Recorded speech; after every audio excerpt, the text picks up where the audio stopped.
Bezrat Hashem, ce dimanche, il va y avoir la skara de notre maître Rav Israël de Sarcelles. À 17h45, lecture des Tehillim, suivi de Mincha, Arvit, après Drachat des Rabbanim. L'année dernière, grâce à Dieu et grâce à vous, c'était extraordinaire. C'était un grand Kiddush Hashem. Il y a eu beaucoup de monde parce que chacun s'est dit, je dois venir. On s'est pas dit, il y aura du monde, et finalement, ça sert que j'aille ou que j'aille pas, ça fera pas de différence. Venez, Bezrat Hashem, ce sera une très belle soirée, un kavod pour Rav Israël qui nous a reçus, malgré sa maladie, qui nous a bénis, qui était facile d'accès. Il n'y avait pas toutes ces histoires de kavod et il nous prenait pas de haut.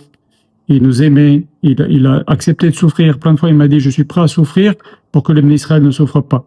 Il a souffert pour nous, il a prié pour notre santé, il a prié pour les mariages, il a prié pour les accouchements faciles, il a prié pour que la maman tombe enceinte, il a prié pour la parnassa, il a fait des shalom bayit. Tout ce qu'il a fait pour nous. Réfléchissez une minute si, quand vous êtes parti le voir, vous n'aviez pas eu Rav Israël, vous seriez resté avec votre problème. Quelle aurait été votre vie aujourd'hui avec ce problème-là? Grâce à Dieu, Hachem a écouté cette filote. Parce que lui, il a accepté d'étudier la Torah, de devenir un tzaddik, et de nous recevoir, et de nous aimer. Quand on venait le voir, il nous aimait. On voyait que c'était une avat Israël extraordinaire. Mais un jour, je lui ai demandé, je lui ai dit, Rav Israël, vous êtes fatigué, vous êtes malade.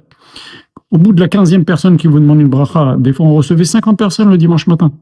Au bout de la 15e personne qui vous demande une bracha, dites, refouachez les mains, ou bracha, mais vous n'avez pas besoin de faire miche et bracha, une longue bracha, il est fatigué.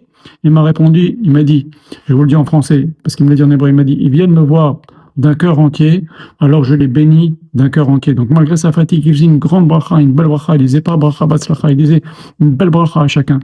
Donc on va honorer sa mémoire, Bezrat Hashem. Venez, ça va être un grand kavod. On va montrer à Kadosh Baruch Hu que on a aimé ce tzaddik, il nous a guidés avec des roses, comme c'est marqué dans Shir HaShirim. C'est un berger, il guide son bétail avec le bâton. Mais dans Shir HaShirim, c'est marqué Aroé Bashoshanim. C'était un berger qui nous a guidés par la bonne odeur. On suivait la bonne odeur. On suivait son exemple. Et c'est ça qui nous a donné envie de faire la Torah. Parce que c'était une Torah dans la bonne humeur. C'était une Torah simple, dans la Tmimout et dans la Bat Israël. Et donc, sa bonne odeur, sa bonne conduite, elle nous a donné envie de vivre une vie de Torah. Et ça, c'est extraordinaire. Eh bien, allumez ce soir les lumières pour illuminer le cœur du Rav. Il saura ce que vous avez fait. Il en sera particulièrement heureux et vous en serez particulièrement bénis.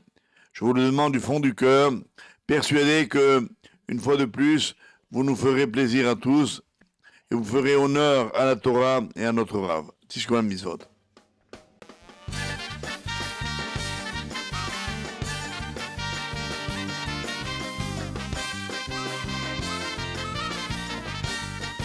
Donc, Bezrat Hashem, je compte sur vous. J'espère que vous allez venir, si Dieu veut, ce dimanche. On va faire le kavod à Rav Israël. Hashem Yimachem.